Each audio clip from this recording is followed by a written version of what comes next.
In this video, I will show you how to use AutoCAD in order to solve a descriptive geometry problem. Here we have a problem with a front view and a top view in place, AB, AB.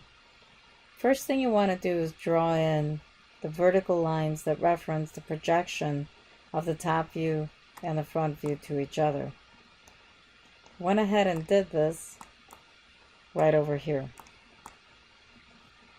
To draw these lines, you really just need to use the line command. I'm going to delete these to show you. Endpoint to endpoint. If your endpoint snaps are not working, you need to turn them on. The command for that is OS, hit enter, that's for keyboard command, and I made sure my endpoint's on. If you have too many other endpoint snaps or like midpoint, center, any of those others, they might actually fight you. So I turned all the other ones off. I only have endpoint on. So I can go in line to endpoint. Your next step is to put in where your reference lines are going to be to determine your true length. And that's these two lines right here, which is only a line from your bend, I'll call this the bend line right here, to this endpoint. And you repeat the same action from this intersection here, with the bend line, to this point. These two lines need to be there because they're actually going to be referenced down here. If I was doing this by hand, I would just measure this length. I wouldn't have to do anything else, but I'm doing this on CAD, so I have to draw these lines in. This other line right here is offset from here. I'm going to go ahead and repeat that action on this video to show you how offset works. When you use the offset command, you can identify, let's say, 1/2 inch as a distance.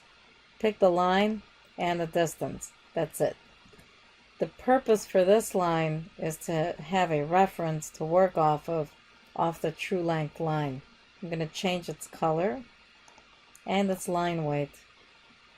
By the way, if you don't see your line weight changing, that means you need to go in here and go to line weight settings and make sure display line weights is checked on. The default is to have it checked off, so just check it on and you hit OK. Your next step is to copy or move, in my case I moved these two lines down to here, and that's represented here. So I moved the line that I had up here and I moved it down here. I'm going to move this line back up here so you could see that, whoops, see that action. That's what happens when you have snap on, it moves rather quickly. So there it goes to that endpoint. So you go to the move command, pick the object in question. The object doesn't want to highlight, you might have to zoom in and make a crossing window. If you go right to left, it's going to pick whatever it touches. So be very mindful of that. In this case, I only want one item. When you want to do a surgical copy or a move, in my case, you want to go left, not touching anything, to right. So it's a blue colored field versus green. You want blue. That way, only anything 100% inside the box will be selected. And that's how you know you'll move the right item. And I'll move that down here. The other object gets to be moved the same way. Now, they're both vertical, so that doesn't work. These have to be parallel, not parallel, perpendicular to this blue line, cyan. So these purple lines, magenta, as AutoCAD calls it, needs to be 90 degrees to this cyan line. How do you do that?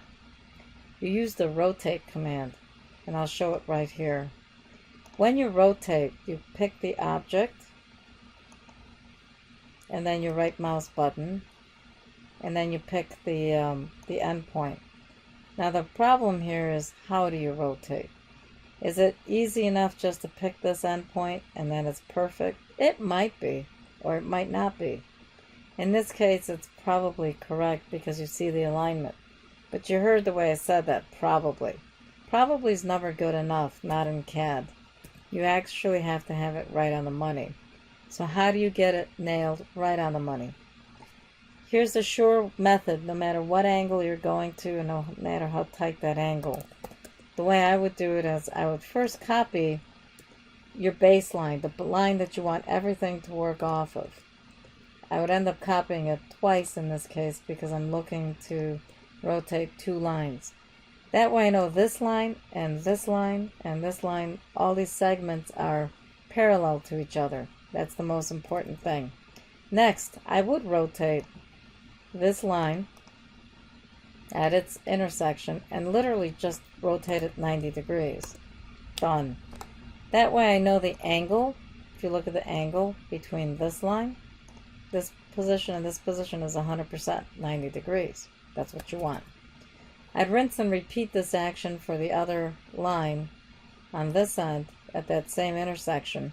But this time I wanted to rotate clockwise versus counterclockwise.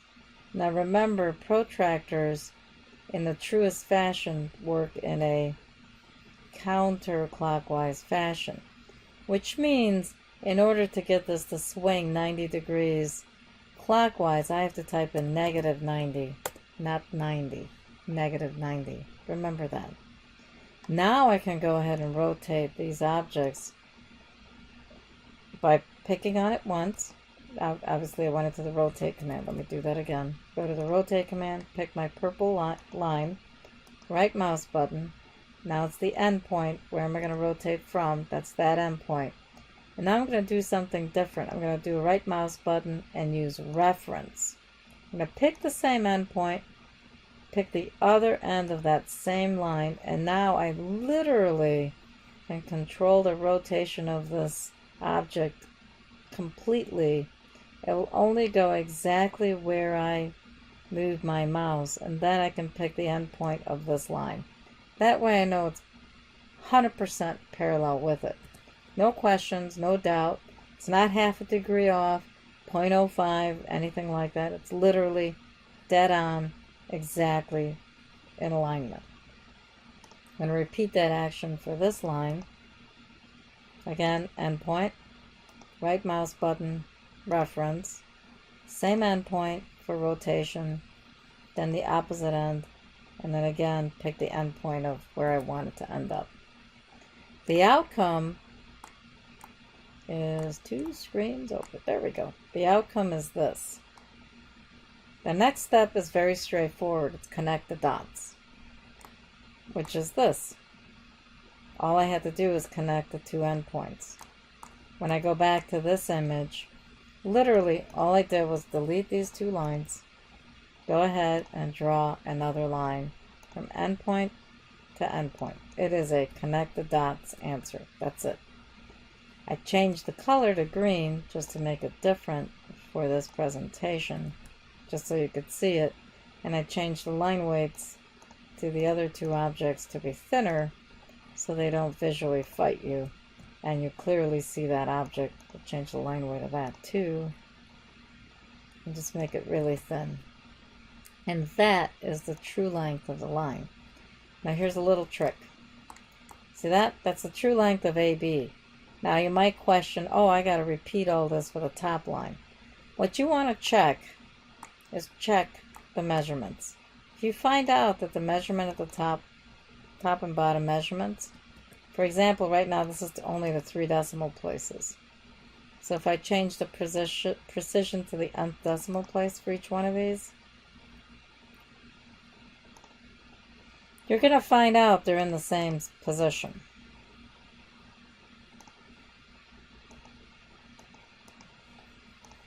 Okay? When you find the answer to that, guess what? The true length that you figured out down here is the same up there. They're both the same. Okay? And one more time, just for good measure. We're going to change the precision. Voila. So, because the lines are the same angle and distance from the fold line. Okay, if I check the angle, that would have been the other way to prove my point. Is if the two were at the same angle, that would have also meant they're obviously the same length. That's how you determine the fact that the true length is the same for both views. And that is how you can solve a descriptive geometry problem using AutoCAD. Take care.